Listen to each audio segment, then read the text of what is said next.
I'd like to introduce you to Lorene. She is one of our workers here at Cherrywood, and she is a mangler. So I'm going to let her explain what that means. All right, I am lucky that I get to do this job. It's kind of a cool job for Cherrywood. So all the manglers come and pick up a tote like Carla just showed, and it's overflowing with fabric, and we get it slightly damp, and then we take it home and get to run it through the mangle. Every one of us has a mangler at home, and we've got one here in studio to work with as well. So I am going to, the mangle will press it and dry it, which is why we start with it slightly damp.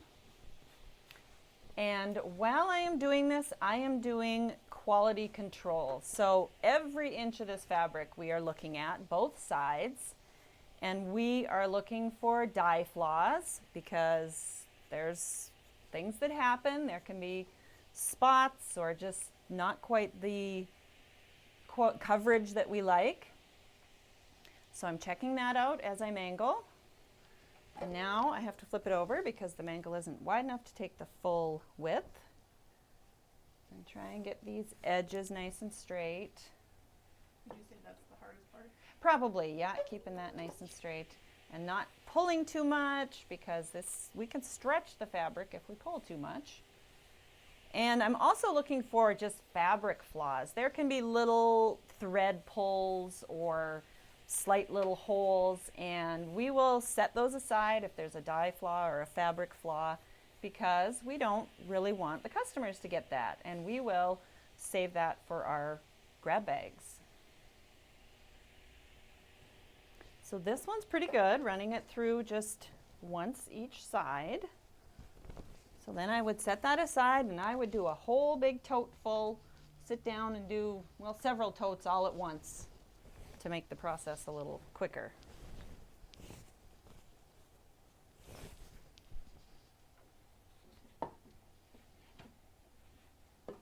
Try not to burn the fingers too.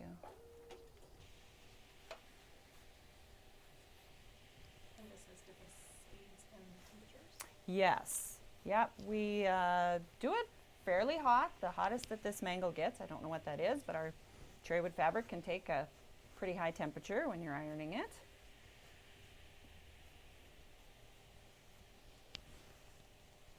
This is, so far, all looking pretty good, which we like.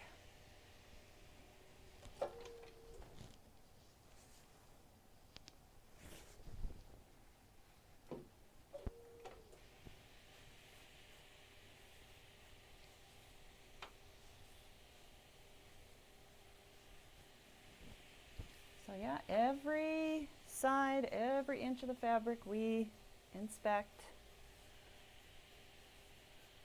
Oh, and see, I do have a little bit of a blue spot there or something. Not particularly big, but we would set that piece aside and cut out the good stuff and save the flawed piece for grab bags. Fold these pieces of fabric, getting them nice and even. And I have to say that after doing this thousands of times, I can't fold a bed sheet or a blanket or a towel at home without pretty much following this exact procedure and getting it straight, because that's just what you have to do. Oops. That's a 2-yard piece? This is a 2-yard piece. And we get it down to a fold like that to do our cutting.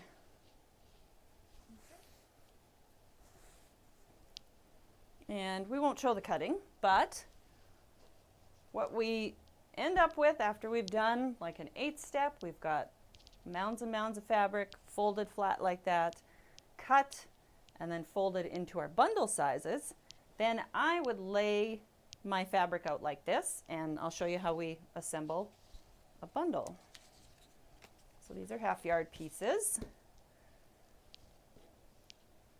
And I just take one from each stack and line them up.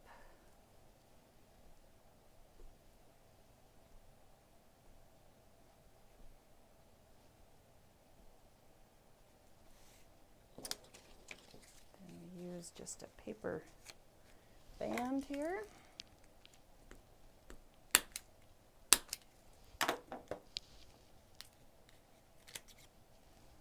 And we throw some of our stickers on it. Get that nice Cherrywood sticker and price sticker on the back. And we've got that one ready to go.